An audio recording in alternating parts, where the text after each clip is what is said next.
Hey everyone, welcome to Ears to Feel. This week's episode is titled Do You Know Anyone Famous? Join in with Denise as she talks about the attachment we have to famous people and which superstar we should really be choosing. Hey everybody, welcome to another episode of Ears to Feel. I'm Denise and I'm so glad that you could actually join me this afternoon.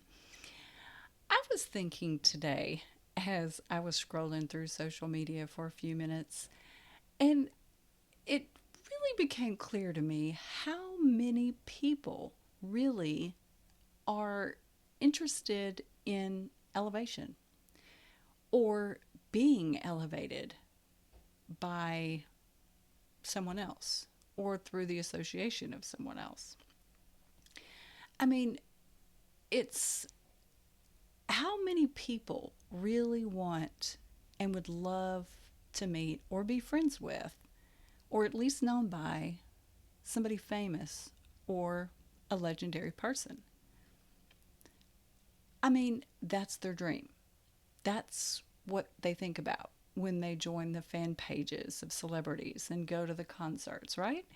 I mean, they wish they could get up front and personal with their favorite big shot. So, this question led me to do a little research regarding fans and celebrities, and I was amazed at the numbers. So, that sort of answered my question, which would be to say, based on the information that I Googled on just two different famous celebrities, the numbers were phenomenal. Now, one was on a country singer, and she had about 62.5 million fans. Another one was a pop singer, and she had about 50 million fans. So I would say, just based on these stats alone, people tend to want to be in the spotlight and associated with famous and highly recognized celebrities. Being popular and in the right crowd is a big deal to a lot of people. That's very apparent on social media. Many sites recognize you strictly by how many followers or subscribers you have. And then that's a direct link to notoriety and success, or so it would seem according to social media platforms. Now, I don't necessarily think increased visibility and notoriety and pushing up your numbers and chasing the dream of an influencer is a bad thing if it's handled with humility. The motive behind anything is key. But all that being said, if somebody asked you if you know a famous or world renowned superstar, what would you say? Now, I'm guessing most people would probably say they don't know a superstar personally, but they wish they did. But I have some good news for you. A little insider tip. There is an exciting, free front row ticket, so to speak, that you can have access to with someone who is famous and world renowned. You can be a true fan and follower of the best superstar ever born, and his name is Jesus. Have you ever even really thought about who he is? I mean, he is the most important person who ever lived. And he has created this big, beautiful world that we have the privilege of living in. And yet, many don't even know him or acknowledge or even give him the attention that they would if he was a famous actor or singer. He has allowed you and me to live in His world daily. And He has blessed you and me with many gifts.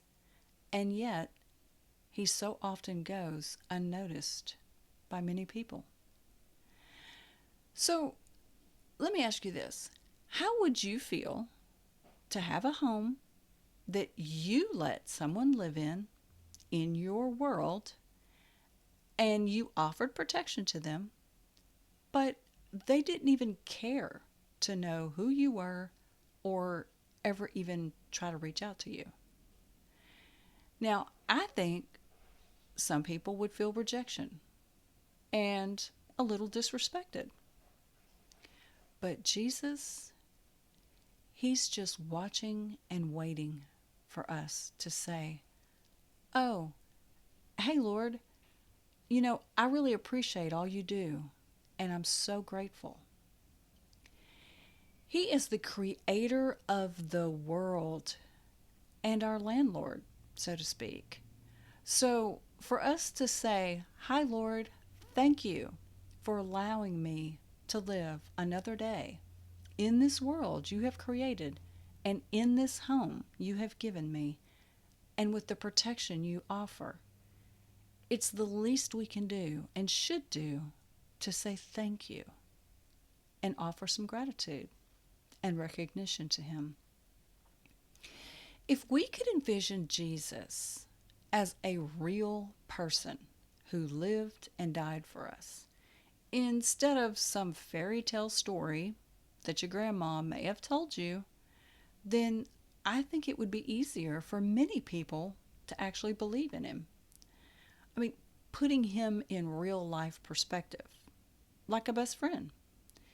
That's the easiest and best way to have a daily and personal relationship and communication with Him. He is ready for you to acknowledge His presence and give Him the opportunity to help you and offer total and complete salvation and redemption. Now, maybe you're wondering if it's even possible to have a personal relationship with this almighty person that I'm calling the God of the universe. Or maybe you even question if He's even real. But here's the thing. You can, and He is real. There is no other God but Him. Now, you may be thinking, well, Denise, how do I even reach Him? I mean, how would I talk to Him? How can I get in His presence?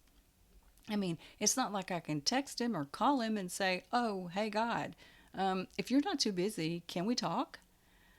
But again, here's the thing. You can talk to Jesus.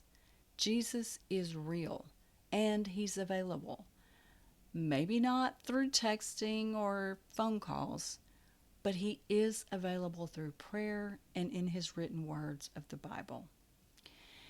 In a world where people can be fake, and I see so many that are looking for a real, genuine love and relationship with someone, and they don't find it, try Jesus. He's the only one who can truly be real in all ways every day, and He will not disappoint like a human would. Humans aren't meant to be flawless. We all have flaws. We all have our imperfections, which can disappoint other people. But Jesus is real. He will not disappoint. He will come through for you. He is available to all who ask. Thank you for listening in today and joining me as I share some of my thoughts on how important Jesus really is in our daily lives and how much we really should appreciate His very existence and all the wonderful things He does for us. So thank you again for listening and joining me, and I pray the Lord blesses you for the remainder of your day.